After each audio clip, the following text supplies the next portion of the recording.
Everyone, good morning. সকাল সকাল কাজবাজ কমপ্লিট, ছাদে চলে এসেছি আর এত সুন্দর হাওয়া হচ্ছে, কিন্তু আমি প্রচণ্ড ঘেমে গেছি। আমার মুখের অবস্থা দেখে বুঝতে পারছো কি অবস্থা আমার। কৃষ্ণ রাধে রাধে, কেমন আছে সবাই? তো আমি যে বাড়িতে দুধ আনতে যাই সেখানে জানো তো একটা ভীষণ বড় জামরুল গাছ আছে, কিন্তু সেখান থেকে জামরুল পেড়ে খাওয়ার মতো কারুর ক্ষমতা নেই, কারণ এতটাই বড় আর উঁচুতে গাছ, সব পাখিরাই খায়। তিনি গাছটার দিকে আমি তাকিয়ে থাকি, পুরো সাদা সাদা থোকায় থোকায় জামরুলগুলো গাছের মধ্যে ঝুলছে, বেশ ভালো লাগে দেখতে। তো আমার খুব ইচ্ছা আমাদের বাড়িতেও একটা লাল কালারের যে থোকায় থোকায় জামরুলগুলো দেখা যায় ওগুলো একটা লাগাবো, বেশ ভালো লাগে। এখন সকালবেলার খাবার জোগাড় করে নিই, আজকে যেন খুব ইচ্ছা করছে দুধ দিয়ে রুটি দিয়ে আম দিয়ে খেতে। যেই বলা সেই কাজ। তো দুধ তো নিয়ে এসেছি, এবার আম দিয়ে রুটি দিয়ে খেয়ে নেবো। তো রুটিগুলো তো ভাজতে হবে। দেখো আমার নিনজা টেকনিকের রুটি, দেখেছো কি সুন্দর গোল আর ফুলকো ফুলকো রুটি বানিয়েছি। এখন আমি যেটা করবো সেটা কিন্তু অনেকেই করে, কিন্তু ক্যামেরার সামনে কেউই দেখাতে চায় না, কিন্তু আজকে আমি দেখাবো, কারণ এইভাবে খেতেই বেশি মজা লাগে।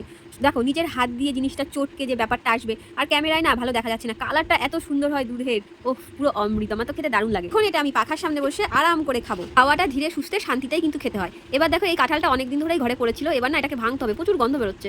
আর এখনো কোয়াগুলো বেশ ভালোই আছে, মানে কাঁঠালের যে কোয়াগুলো হয়, তো দেখো বেশ ভালো। তো এর মধ্যে বেশি একটা আমি খাবো না, বেশিগুলো বীজগুলো বের করে ফেলে দেবো। কাঁঠাল খেতে অধিকাংশ মানুষেরই ভালো লাগে না, কিন্তু বীজগুলো খেতে সবাই ভালোবাসে। তো আজকে দেখো কি কি রান্না করেছি, নিরামিষ তরকারি, কাঁঠালের বীজ দিয়ে মুসুরির ডাল আর একটা মাছের তরকারি। এটা দিয়ে আজকে আমাদের দুপুরের খাওয়া দাওয়া হবে। আমরা হচ্ছে বাঙালি, দুপুরের পাতে একটু মাছের ঝোল ভাত পেলে আমাদের আর কিছু লাগে না, বেশ ভালোই লাগে। আর শেষ পাতে একটুখানি চাটনি বা মিষ্টি বলে আরোই ভালো লাগে। তো ভিডিওটা কেমন লাগলো জানিও। ভিডিও কেউ দেখেও না, সাবস্ক্রাইবও করে না, কপালটাই খারাপ আমার। আর ভিডিও বানাবো, ভালো থেকো, টাটা।